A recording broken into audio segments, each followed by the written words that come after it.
Eu sou Monique Evelyn e esse aqui é o podcast Fora da Curva do UOL-TAB.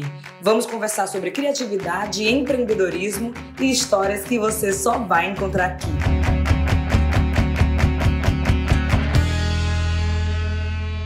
Oi, gente, esse é mais um episódio do podcast Fora da Curva do UOL-TAB. E hoje eu estou com a antropóloga do consumo, pesquisadora, produtora cultural, Monique Lemos. Monique Lemos, por favor, se apresente para a galera te conhecer. Oiê, muito obrigada pelo convite.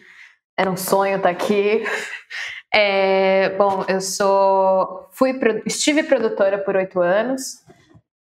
Comecei no cinema, trabalhei com publicidade, gastronomia, moda, diversas frentes. E no meio do caminho eu entendi que eu estava lidando com números, mas eu queria lidar com pessoas. Comecei a misturar as coisas, juntar antropologia com produção. E hoje eu olho para os movimentos de consumo, identidade, construção de pessoa a partir da antropologia, porque eu acho que é o que pode enriquecer o nosso olhar em todos os momentos, mas principalmente nesse. Gente, hoje a gente vai falar sobre amores, afetos e relações em tempos do coronavírus. Até porque a Monique está fazendo uma pesquisa muito incrível, eu acho que é importante, né, nesse momento de incertezas, angústias, medos, a gente falar de afetos e relações que estão mudando, mas a gente vai saber a partir de Monique. Monique, então, para a gente começar, você está pesquisando, como eu falei, produzindo conteúdos bastante relevantes sobre afetos e relações em tempos de pandemia, e eu queria que você fizesse um panorama geral do que você tem identificado neste momento. Na verdade, isso começa com um desejo meu de revisar o lugar do pesquisador hoje em dia, porque já é um conteúdo que vem difícil para as pessoas, então geralmente ele é acadêmico ou todo estruturado de uma forma que é difícil de se acessar, e eu tenho é uma crença, na verdade, é realmente o que eu acredito, que já que eu gosto de olhar para essas coisas e me debruçar sobre temas, a minha função é traduzir, deixar esses dados mais fáceis. E aí eu comecei a me alimentar de dados nesse momento. Tem gente que não está conseguindo lidar com isso. Eu realmente gosto de acompanhar as notícias e tudo mais. E estava deixando tudo me afetar e olhando para os lados de política e consumo e tudo mais. E todo mundo começou a falar rapidamente disso, né? Das novas formas de produzir, de consumir, de pensar. Mas tinha pouca gente falando sobre afeto. E aí eu comecei a olhar mais profundamente para isso, porque eu acho estruturalmente importante revisar os afetos, e fui descobrindo coisas muito interessantes, principalmente que a gente assumiu o afeto de uma forma muito equivocada, né?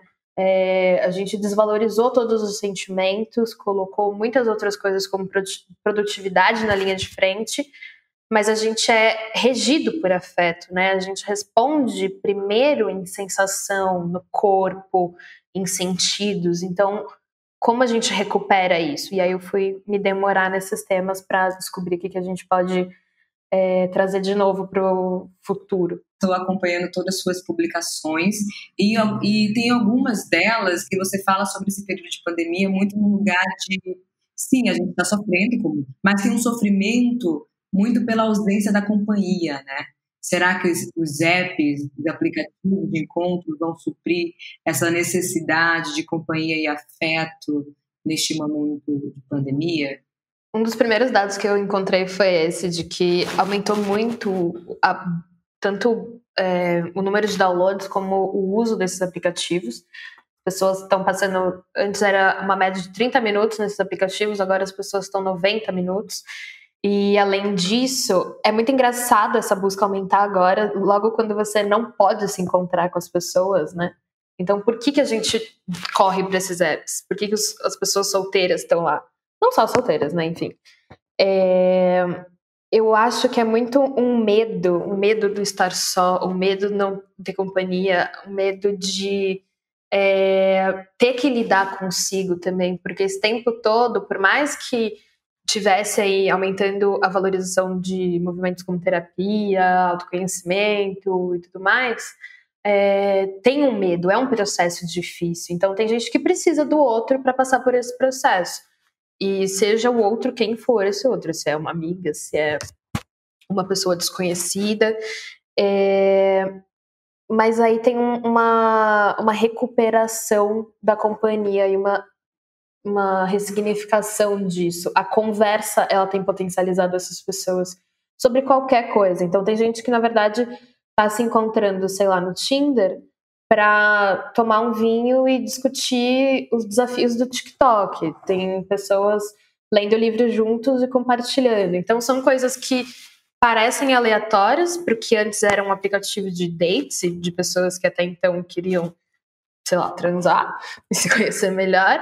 E agora é um alívio, é uma fuga, é um desenho da autoestima de outra forma. Você se sente importante para trocar uma ideia, para receber tempo de uma pessoa, mais do que qualquer outra coisa relativa a um desejo mais sexual. Não, claro, isso é muito louco, né? Porque, assim, tá nesse lugar do recorrer à companhia, mas tem gente também que o processo de cura é na solitude. E tudo bem também. Cada um tem uma reação. Eu tive meus momentos de querer a minha própria companhia e agora eu acho que eu estou no momento de querer a companhia do outro. Mas isso de apps de relacionamento, por mais que seja para troca, conversa, bebidas, para além do sexo, ainda assim é uma perspectiva de pessoas solteiras. E eu queria ouvir de você e as pessoas que moram juntas, são casadas. Como é que você está vendo essa relação de convívio? De uma forma um pouco complexa. Eu olho de uma forma muito positiva, de casais que estão podendo se conhecer e ressignificar a ideia, revisar e ressignificar a ideia de amor, né? O que é o companheirismo? Ele é só você ter alguém no final do seu dia para assistir Netflix, ou é alguém para você compartilhar medos e todos os seus processos? Tem uma coisa que eu acho muito bonita, que eu aprendi quando eu estava fazendo cinema ainda, que eu fui fazer um documentário sobre a minha avó e a minha família, e era só um documentário sobre a vida, sobre os dias normais mesmo, e um professor me lembrou de olhar atentamente, mas atentamente de verdade, porque, por exemplo, ninguém lava a louça do mesmo jeito, e a gente não sabe o jeito das pessoas de fazerem as coisas, nem da pessoa que a gente convive todo dia.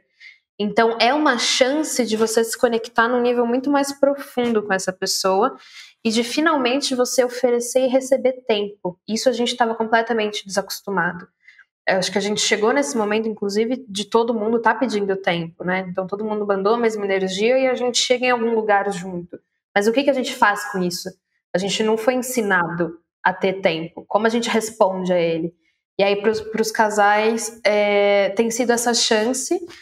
Dos que eu tenho acompanhado, assim, tem sido muito bonito você receber mais intenção e cuidado e também oferecer mais isso com um nível mais profundo. Mas também tem um lado mais chato que também intensifica conflitos, né?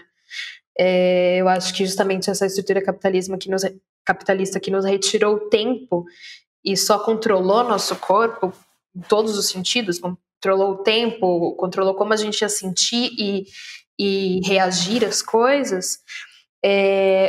Antes as pessoas aliviavam coisas como agressividade e medo fora de casa, agora elas respondem a isso também dentro de casa. Então tem muitas mulheres sofrendo com isso, que é bem complicado, mas é justamente também um medo de você conhecer o outro, né? Uma rejeição, uma negação de se entender, de se oferecer tempo para entender que você escolheu aquela pessoa e que você recebe carinho dela e poderia oferecer isso também, mas você tem tanto medo de se abrir, você é tão agressivo com você que você desconta no outro. Tem esse lugar das periferias do Brasil, né? Como é que você está vendo isso? É a mesma coisa? É a mesma relação de convívio? É diferente com o resto da família, vizinhos, amigos, enfim, que geralmente sim, moram na mesma casa, nas periferias?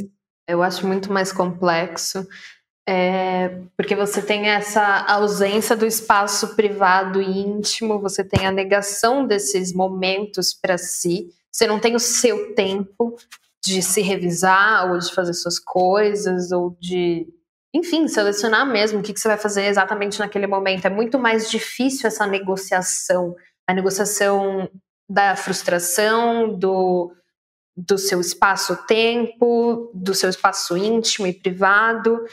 E, além disso, são muitas outras preocupações, né? Você não tem uma estrutura tranquila que você não precisa pensar sobre ela e você só precisa lidar com uma pessoa.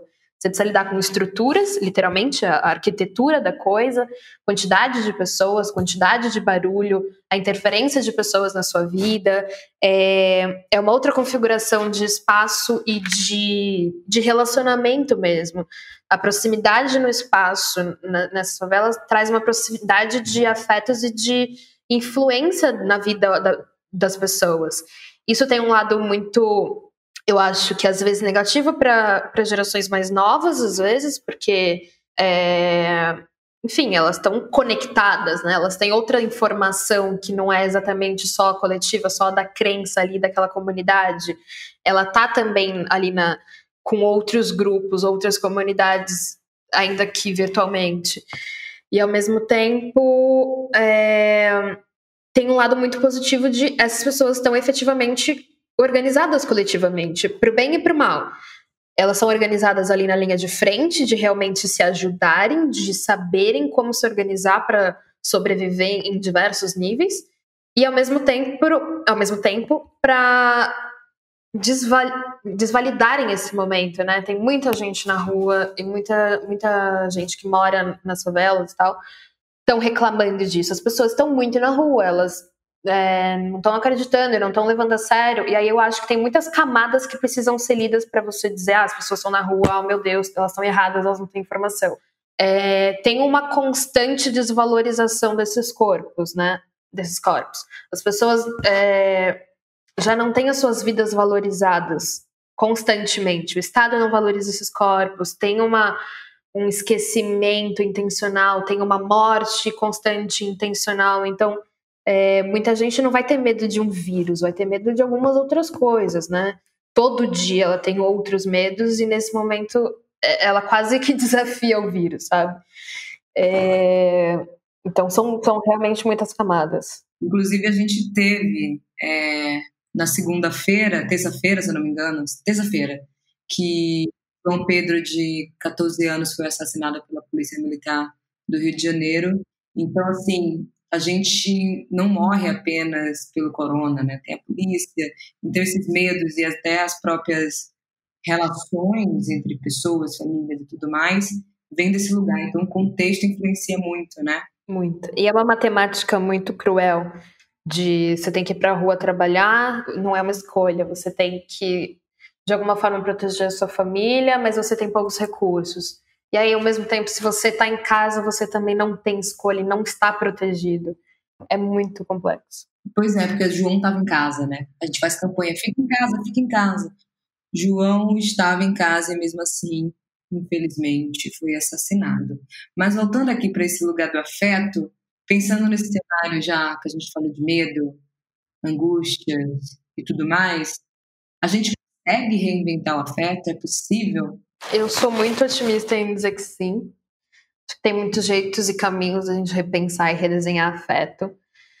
Principalmente, eu retomo muito a nossa ancestralidade na antropologia brasileira, que ela é dos indígenas, e aí eu vou já fazer um parênteses aqui de que indígena não é só Monique, você vai falar pra gente pensar igual aos índios. Não, eu vou falar pra gente pensar com eles. Porque tudo veio deles. A gente ignorou por muito tempo, mas faz muito sentido e é muito rico. E eles vão sempre lembrar que a nossa primeira condição, ela não era de barbaridade. Ela era uma condição de humanidade. Qualquer ação direcionada ao outro era no sentido de conhecer essa pessoa, de humanizar, de respeitá-la, de aumentá-la. E hoje, as outras pessoas pra gente hoje, a gente observa como inimigos. Isso, você automaticamente olha para o outro e diz que ele vale menos. E no limite, você diz que essa pessoa pode morrer. Então, conhecer pra gente é sobre classificar, objetivar, é olhar de fora, tratar o outro como coisa. E eu acho que o mais bonito e potente que a gente pode recuperar de ancestralidade aqui, para nem dizer da africana, que também é riquíssima, é esse desejo de conhecer de verdade uma pessoa, de personificar, de desejar e oferecer tempo e intenção. É sempre um outro universo a se explorar. podcast Media Marketing do UOL traz entrevistas com grandes nomes do marketing, da propaganda e da criatividade. Às terças-feiras, eu, Renato Pesotti, trago uma nova entrevista sobre esses temas. Você pode ouvir Media Marketing e outros programas do UOL em uol.com.br/podcast, no YouTube e também nas principais plataformas de distribuição de podcasts. Recebe salário, faz transferência, pagamento, recarga de celular e até empréstimo, tudo sem taxa. PagBank, a sua conta grátis do PagSeguro. Baixe já o app e abra sua conta em 3 minutos. Você postou um negócio bem interessante, né? Quantos dos nossos dias eram sobre nós e o que verdadeiramente sentíamos? Você fez esse questionamento, né, num texto que você publicou nas redes sociais, está circulando por aí, depois você fala nas redes sociais para a galera, né, seguir. E eu gostaria que você respondesse isso, né? Quantos dos nossos dias éramos nós e o que verdadeiramente sentíamos? Isso vem muito de encontro a uma coisa que eu acho que quem faz terapia ouve demais quando diz que está cansado e acelerado e ansioso, que é: que hora do dia você reserva para você? Que tempo você tem para você no meio da tua rotina? E aí quem tem filho, quem mora com a família, vai perguntar para mim: linda, não dá? Que hora você acha que eu vou conseguir? Mas eu acho que não é nem no sentido de só reservar um dia para você como se fosse um spa e aí naquele instante tudo fosse resolver. É no sentido de a gente estava completamente desconectado dos nossos desejos. A gente aceitou e assumiu todo um adestramento capitalista em cima dos nossos corpos. A gente estava medicado, adestrado, administrado por diversas outras forças que não as nossas. E esse é o momento que a gente tem de recuperar isso. O que é efetivamente um desejo seu e um desejo de consumo? Tudo bem que consumo também desenha muito de quem a gente é, mas assim, começar a limitar isso e refazer o desenho. Porque muita coisa era uma premiação para um dia que estava bom, premiação para um dia que estava ruim, por exemplo. E muita coisa era regida ali numa lógica muito mecânica e muito industrial, no sentido de produtividade, de resultado, de luxo, se você conseguisse bater suas metas. Mas quem você é no meio disso? Qual é a sua potência dentro disso? Quem é você, CPF, CNPJ?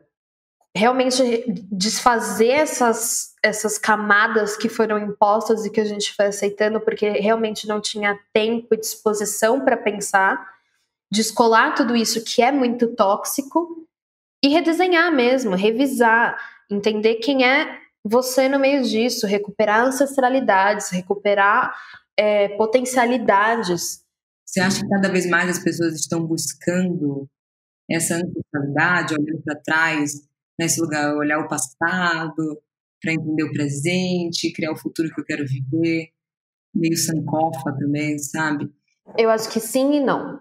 Tem gente que busca partes disso, tem um grande crescimento de movimentos de pessoas buscando por meditação, por movimento de autoconhecimento, de atenção plena. Isso já é um início, né? Te conecta ao presente, porque a gente vive muito de futuro, só que o futuro é muito incerto, ele é muito angustiante, gera muita ansiedade. E aí, se você for buscar ancestralidade, principalmente a negra e a latina indígena, você vai entender tempo de outra forma, você vai entender relacionamentos, diversas coisas de outra forma, e no sentido de conhecer e assumir o passado. O passado, ele é conhecimento. O tempo, na verdade, para essas perspectivas ancestrais, ele se encaminha para o passado. Ele não é um desejo do futuro. O futuro é o presente, é você estar conectada no tempo que você está. Mas o tempo se encaminha para o passado, porque ele vai virando conhecimento, ele é acúmulo de conhecimento.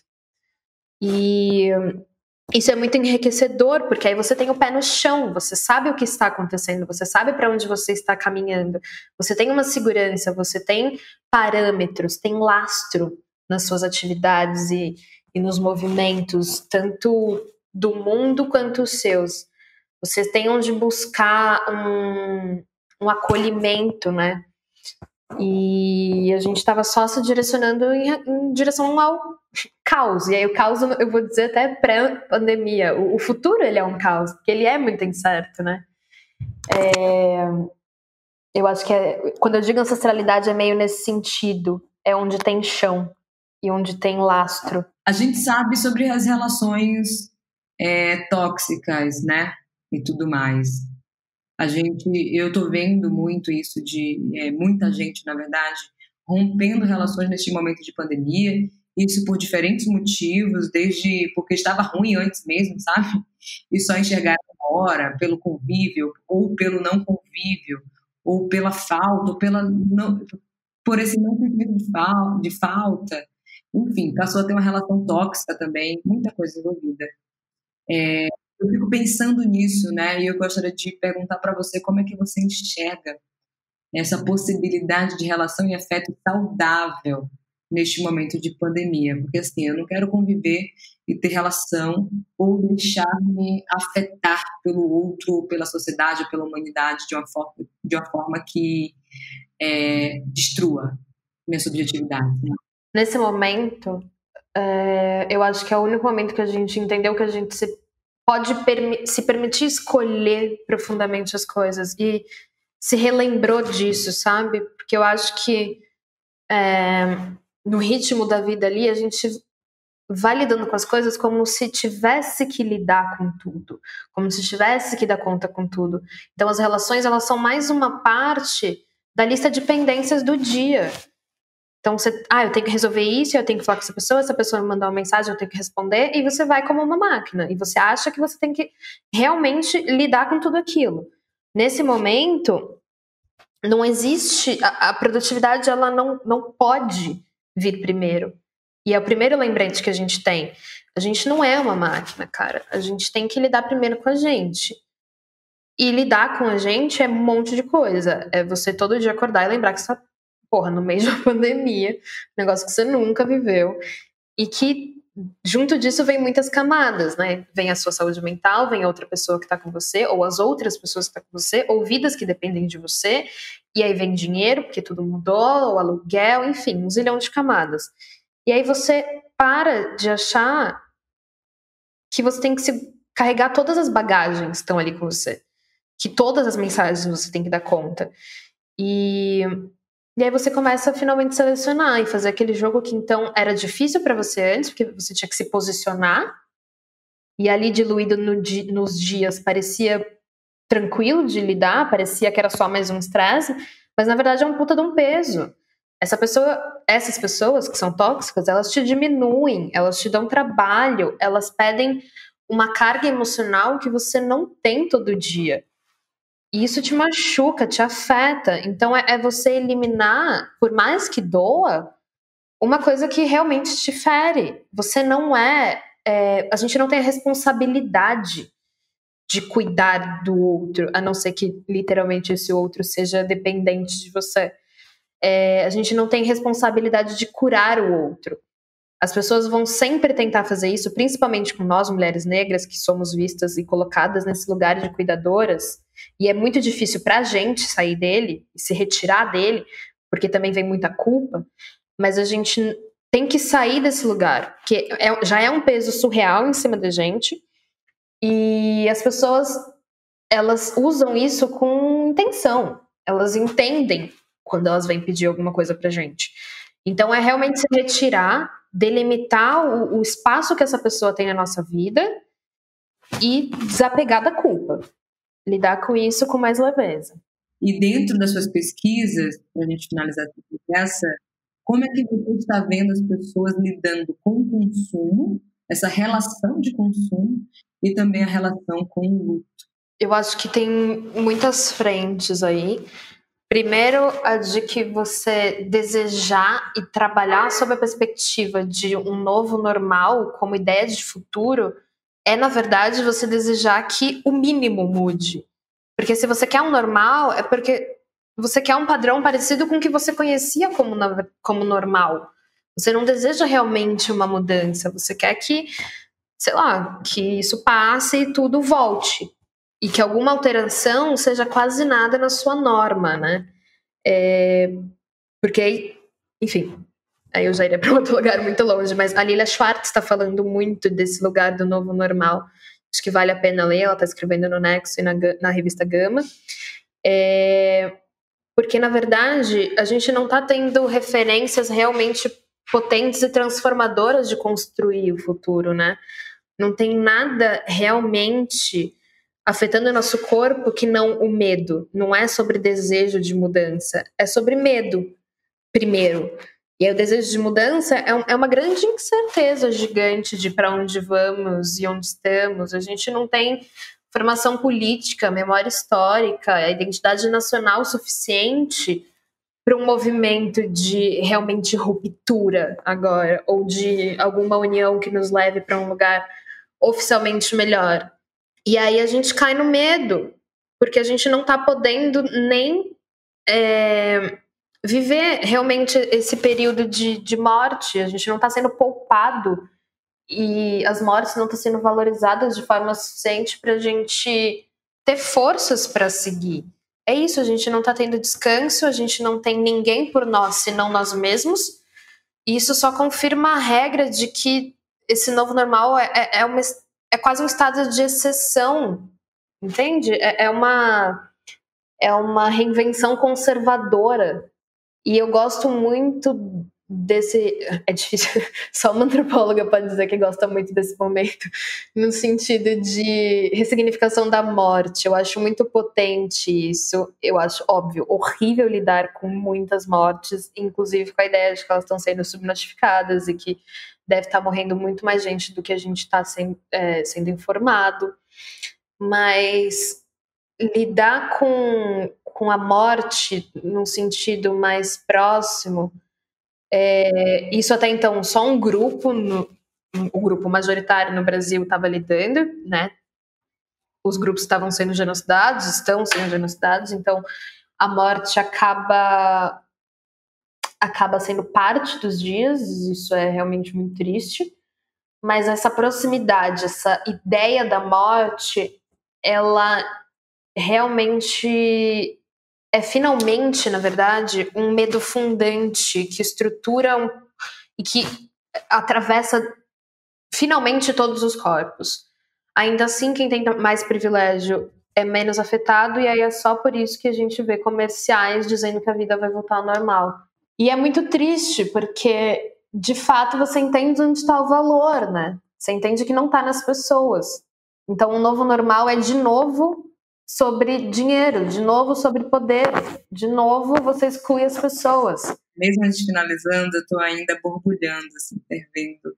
Mas foi muito importante a gente falar desse lado de amores, relações, afetos, luto também, neste momento de pandemia. Então, muito obrigada por ter aceito esse convite. Muito obrigada a você. Fora da Curva tem a pauta e a apresentação de Monique Evely, música de abertura de Johnny Hooker, edição de áudio de Amer Menegassi e coordenação de Juliana Carpanês.